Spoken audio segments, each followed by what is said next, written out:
Beberapa minggu terakhir ramai sekali soal pernyataan seorang mas-mas Gen Z yang mengatakan bahwa aktivitas nge-gym adalah aktivitas paling goblok. Oke. Menurut gua, orang yang suka nge-gym yang sampai jadi banget badannya, itu nggak mungkin sepinter itu. Karena itu aktivitas paling goblok yang pernah gua ketemu. Paling goblok? Paling goblok. Nge-gym paling goblok? Ya, siapa lagi yang berani mengatakan hal yang bahkan orang goblok itu sendiri pun tidak akan terfikirkan statement semacam itu kalau bukan Timothy Ronald, aka translatornya Andrew Tate. Tapi di video ini kita nggak bakal bahas segala macam statement kontroversinya yang bisa dibilang banyak banget. Mulai dari ranah sosial dan ekonomi saat dia mengatakan beli kopi 80.000. Ini yang gue suka lakuin zaman dulu. Waktu gue gak punya uang, gue suka aja datang kalau lebih hotel. Atau kalian cari lounge-lounge yang mahal, pesan kopi aja 80.000. Ya, cuma naik 30.000 dari Starbucks. Ranah pendidikan saat dia mengatakan bahwa sekolah itu scam.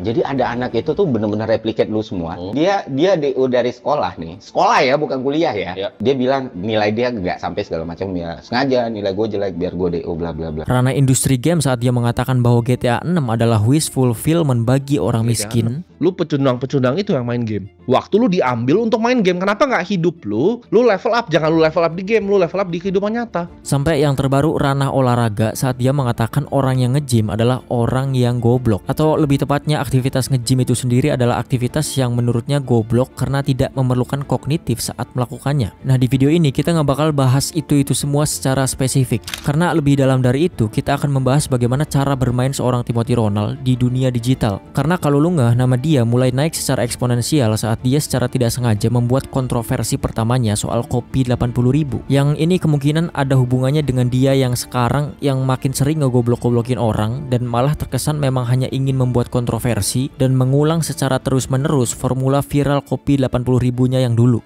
Itu tujuannya sebenarnya untuk memancing attention ya? Semuanya kan gue bilang tadi, gue keresahan gue dimulai dari game atensi. Tapi untuk bisa gue menangin game itu, gue harus mainin game yang sama. Kalau ngomongin Timothy Ronald dan marketing digitalnya, rasanya kurang kalau nggak mention istilah game of attention atau permainan atensi. Karena dia sendiri di beberapa kesempatan sering menyebut bahwa apa yang dilakukannya adalah bagian dari game of attention itu sendiri. Nah, jadi sebenarnya apa itu game of attention? Dalam konteks marketing, attention game itu merujuk pada upaya untuk menarik perhatian target audiens dengan tujuan utamanya jelas adalah untuk membuat audiens berhenti sejenak dan melirik pesan yang lu sampaikan. Nah, asshole-nya cara Timothy Ronald dalam tanda kutip mencuri atensi lu semua. Cara Timothy Ronald untuk membuat lu stay di bacotannya dia adalah salah satunya dengan men-trigger sisi emosionalnya lu sebagai manusia. Jangan bingung kenapa keluarga istri lu itu ketika lu datang ya ke mertua lu, mereka anggap lu sebelah mata. Kenapa lu datang pakai mobil yang paling jelek? Gua ambil contoh saat dia mengatakan bahwa permainan sepak bola adalah hiburan yang diperuntukkan untuk orang miskin. Bola itu apa sih sebenarnya? Coba lu pikir deh. Bola itu adalah format lain dari Colosseum zaman Roma. Ketika orang miskin disuruh datang untuk nontonin. Begituan. Buat lu yang gak suka bola dan tidak benar-benar menaruh emosional atau perasaan lu terhadap permainan sepak bola, mungkin tidak akan terlalu terprovokasi dengan statement ini dan akhirnya lu tetap lanjut scrolling dan pindah video lain. Tapi bayangkan seseorang benar-benar menaruh emosionalnya di dalam permainan ini. Bayangkan seseorang bahkan merasa permainan sepak bola ini adalah sumber kebahagiaannya. Bayangkan seseorang memiliki memori yang indah saat menonton pertandingan sepak bola dengan orang terdekatnya yang sekarang bahkan sudah tidak ada. Seseorang dengan pengalaman dan preferensi semacam ini yang menaruh emosional atau perasaan cukup tinggi terhadap permainan sepak bola itu sendiri. Dengan konteks yang seperti ini, kemudian dia melihat ada mas-mas Gen Z di timeline media sosialnya dengan intonasi yang sangat arogan mengatakan bahwa permainan sepak bola adalah hiburan yang diperuntukkan untuk orang miskin. Di momen ini betul bahwa orang tersebut akan cenderung mencari tahu siapa sebenarnya Timothy Ronald. Betul bahwa orang ini mulai mencaci maki Timothy Ronald melalui komentar di video-videonya. Betul bahwa orang tersebut akan membagikan video Timothy Ronald tersebut ke komunitas sepak bolanya sembari diiringi caption yang menjelek-jelekan pribadi Timothy Ronald itu sendiri bahkan. Tapi pada akhirnya rasa penasaran akan siapa Timothy Ronald hanya akan semakin memperkuat branding Timothy Ronald itu sendiri. Pada akhirnya semua cacian yang dia ketik di kolom komentar video Timothy Ronald adalah sebuah engagement. Pada akhirnya video share yang bertujuan untuk menjelekkan nama Timothy Ronald itu sendiri sampai di taraf tertentu justru adalah sebuah marketing yang membuat nama Timothy menjadi semakin dikenal luas. Pada akhirnya, bad publicity is still publicity. P.T. Barnum said, "There's no such thing as bad publicity," right? If the worst thing in life is that people ignore you, that they're not talking about you. So even if they're talking about it and they hate you, it's fine because they're talking about you. Oke, jadi apa yang dimaksud bad publicity is still publicity? Ini cukup penting dan tentunya ada hubungannya banget ya sama apa yang lagi kita bahas sekarang. Jadi bad publicity is still publicity bermakna bahwa walaupun pemberitaan terhadap suatu brand atau individu sangat buruk atau kontroversial, nama orang atau brand yang dibicarakan tersebut tetap akan dikenal lebih luas anyway. Dan justru ini bisa menguntungkan pihak yang sedang dibicarakan jika mereka dapat memanfaatkannya dengan baik. Gua ambil contoh Atta Halilintar. Awal karirnya dia sering banget dihujat karena konten clickbait dan gaya yang bisa dibilang berlebihan gitu ya.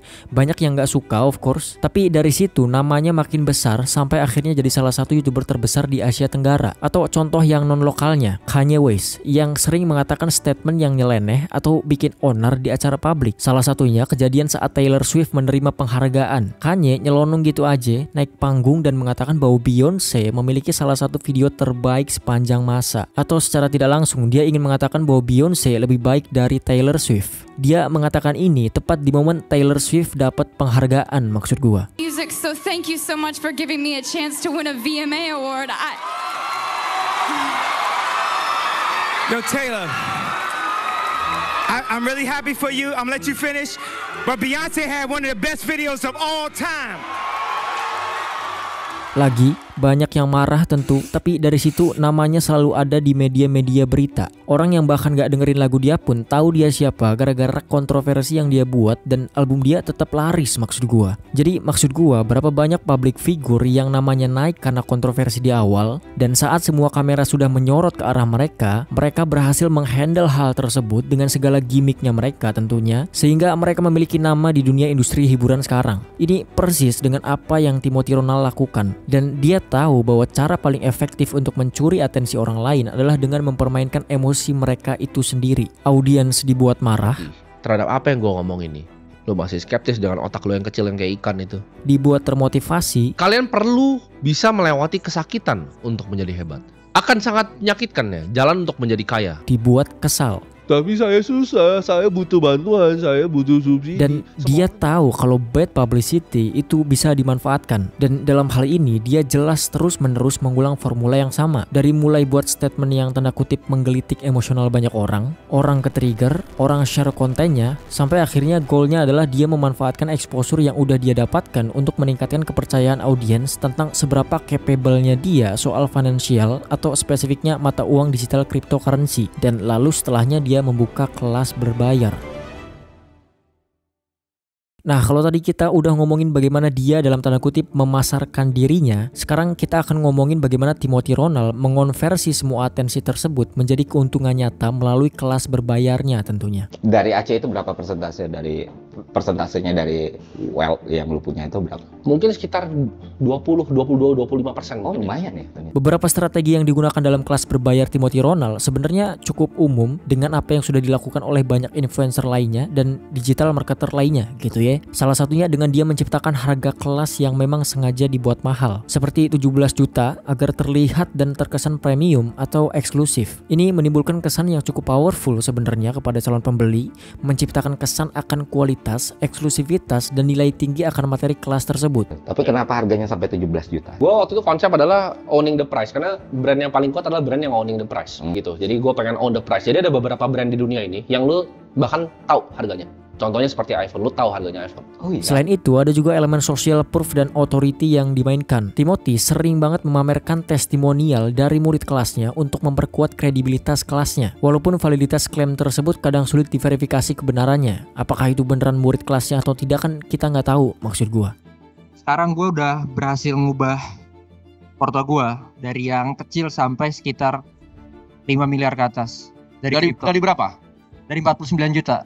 Kasih tepuk tangan. Dan masih banyak lagi sebenarnya. Cuma kalau gue bahas semuanya akan sangat teknikal dan terkesan membosankan barangkali. Sebenarnya hal ini nggak cuma dia terapkan dalam produk kelas berbayarnya aja, tapi dia terapkan pula kepada bagaimana dia membranding dirinya sendiri. Wah, maksudnya gimana lagi tuh bang? Oke gini, berapa kali lu lihat Timothy Ronald nyenggol artis atau public figure lain dan menempatkan mereka seolah-olah ada di bawah dirinya secara nilai konten dan bobot jenis konten. Ini sebenarnya secara tidak sadar membuat penonton merasa bahwa Timothy itu berada di level yang lebih tinggi dan yang lain itu cuma versi yang biasa-biasa aja atau kontennya cuma untuk penonton SDM rendah bahkan. Mungkin ada kayak streamer game yang lucu-lucu gitu, silakan mungut-mungutin duit receh 10.000 gitu.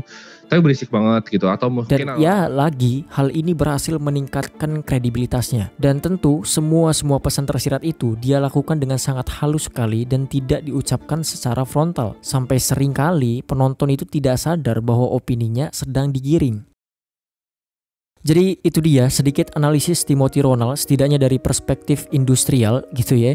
Gimana menurut kalian soal nih orang gitu, maksud gue? Apakah kalian setuju bahwa nih orang tuh sebenarnya ngerti banget cara mainin atensi orang, ngerti banget kalau dibenci itu belum tentu rugi, dan ngerti banget gimana caranya ngejual sesuatu dengan harga premium, tapi di saat yang bersamaan tetap bikin orang ngerasa butuh. Cuma memang caranya nyebelin aja sih menurut gue.